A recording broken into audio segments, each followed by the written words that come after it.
Welcome to Fight Kitchen, the channel for legendary fights and fighters. Today, we're showing you the real reason why Mike Tyson may have become his best version so after prison. In early 1992, the boxing world wasn't just shattered, it was silenced. Mike Tyson, the youngest and most feared heavyweight champion the planet had ever seen, a veritable god of the ring, a force of nature that had steamrolled an entire division, was convicted of rape and sentenced to prison. The colossal arena lights went dark, the deafening roar of the crowd vanished into an eerie whisper, and the world, in a collective judgment, wrote him off. They thought the fighter, the icon, the legend, was finished for good. But inside the cold concrete walls of the Indiana Youth Center, something else was happening, something profound. Mike Tyson wasn't just surviving, he was rebuilding from the bedrock of his soul. He wasn't just doing time. He was training with a monk-like focus. And when he walked out just under 3 years later, the man who emerged was leaner, sharper, and in many ways more terrifyingly dangerous than ever before. His comeback fight lasted a mere 89 seconds. But the real story, the one that explains that explosive, lightning-fast return, wasn't just about a boxing match. It was about a transformation that took place in forced isolation, through unbreakable discipline, and in a brutal, bloody clash with the one opponent he could never knock out, himself. Before we break it down, make sure you like the video, subscribe to the channel, and hit the bell icon so you don't miss what comes next. To truly understand what prison did for Mike Tyson, you have to remember the man who walked head bowed through those gates in March 1992. By then, Tyson was more than a boxer. He was a global phenomenon spiraling violently out of control. The ironclad discipline forged in fire by his legendary mentor, Cus D'Amato, was a distant, fading memory. The world saw a tragic, spectacular fall from grace. Inside, Tyson faced a brutal new reality. He wasn't the king anymore. He wasn't Iron Mike. He was inmate 922335. He was a number. The concrete and steel of the cage were the great equalizer. He later admitted to getting into trouble, especially early on, saying that if there was a problem, he likely started it. A ghost of the untamable rage he once possessed. For the first time since he was a troubled kid on the streets of Brownsville, he couldn't fight his way out. He had a choice. Let the crushing, monotonous system break him, or use it to rebuild himself from the ground up, piece by painful piece. Stripped of everything, his title, his fortune, his entourage, Tyson found something he never expected in the deafening silence of his cell: quiet. In a surprising admission years later, he called his time behind bars the best 3 years of my life. For a man whose entire existence had been a relentless storm of pressure, noise, and fame, the structured, forced isolation of prison became a strange kind of sanctuary. "I had peace, though," he explained. "That don't mean nothing when you don't have your peace. You need your sanity to dictate any part of life." This period forced a level of raw, unfiltered introspection that was utterly impossible on the outside. He was no longer surrounded by an army of sycophants that enabled his worst impulses. Alone with his thoughts, he started devouring books, not just for pastime, but for survival. He consumed the works of the great philosophers, dove into the annals of history, and lost himself in world-changing literature, from Voltaire to Machiavelli. It was during this time that he converted to Islam, a spiritual shift that seemed less like a sudden change and more like a deliberate search for order, humility, and a code to live by. He started seeing himself with horrifying clarity, reflecting on the crude, disrespectful, and volatile things he'd said and done in his youth.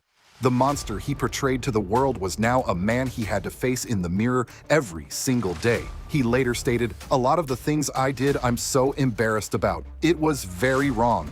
This wasn't about Tyson going soft. It was about him finally, truly gaining control. He has spoken about how prison may have saved his life by yanking him from the path of self-destruction and forcing him to confront himself, to grow beyond just being a puncher. In that solitude, he found a new kind of strength, not just physical, but mental and spiritual. He was learning to master the very rage that had both fueled and destroyed him. This internal shift was the real foundation of his comeback. The body was being rebuilt into a weapon, but more importantly, the fighter's mind was being reforged in fire.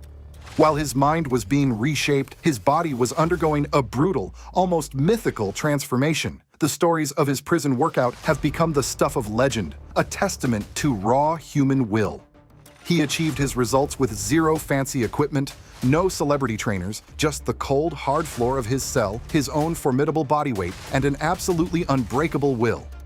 His routine involved staggering, almost unbelievable numbers. Reports claim his daily regimen included 2,000 sit-ups to armor his core, 500 push-ups, 500 dips between his bench and bed, and 500 shrugs with whatever weight he could fashion. To build his legendary trunk-like leg power, he supposedly used a grueling method with a simple deck of playing cards. The process was a torturous exercise in both strength and focus. By the time he was done with all 10 cards, he would have done 100 squats, and he would do this repeatedly, his muscles screaming in protest. His cardio was just as intense. When he could, he would run for 8 or 9 miles, circling the prison yard like a caged tiger. When confined to his cell, he'd run in place for hours on end, a phantom marathon against his own confinement. This wasn't just about staying in shape. It was a ritual. It was a way to channel his primal aggression and keep his sanity intact. The physical pain was a welcome distraction from the mental anguish. Every single rep was an act of defiance, a promise to himself and the world that he was still Iron Mike, and he was coming back. On August 19th, 1995, the world finally saw the result of those 3 years of isolation and brutal, solitary training. Billed simply and ominously as "he's back," Tyson's return to the ring against Peter McNeely was one of the most anticipated and hyped events in sports history. The atmosphere in the MGM Grand was electric, thick, with an almost primal anticipation. Everyone was there to see one of two things: a resurrection or a ruin. McNeely, desperate to make a name for himself, made a foolish, career-defining mistake. He charged at Tyson from the opening bell, a raging bull rushing towards a predator. Tyson, displaying a chilling, newfound calm and coiled like a cobra, easily dodged the wild, desperate punches. There was no rage, only focus. Less than 10 seconds into the fight, a clean, precise right hand sent McNeely crashing to the canvas. The crowd erupted. He got back up, dazed, only to be completely and utterly overwhelmed. A powerful, devastating right uppercut, a signature Tyson weapon, snapped his head back and dropped him a second time. McNeely's corner had seen enough. His manager, his face a mask of panic, jumped into the ring to stop the fight, forcing a disqualification to save his fighter from further punishment. The entire violent, terrifyingly efficient affair lasted just 89 seconds. The victory was a shocking display of the focused power and surgical precision Tyson had sharpened in prison. The fight grossed a staggering $96 million worldwide, shattering pay-per-view records and announcing to the heavyweight division that Tyson was not just back, but reborn as a more disciplined demon. While some critics dismissed McNeely as an easy opponent, the 89-second demolition did its job perfectly. It was the explosive, deafening climax to a quiet, 3-year journey. Mike Tyson's time in prison wasn't just a detour in his story. It was the crucible that forged the rest of his life. He would go on to reclaim heavyweight titles, face even more controversy, and eventually find a different, more profound kind of peace in his later years. But the foundation for all of it was laid in that lonely cell. Prison didn't just make him a different fighter, it forced him to become a more complete man. The 89-second comeback was the spectacle the world paid to see, but the real victory, the one that truly mattered, was won in the silent, lonely hours of his confinement. One push-up, one page, and one moment of painful reflection at a time. What do you think was the biggest factor in Mike Tyson's transformation? Was it the discipline, the reading, or the isolation? Let us know in the comments below.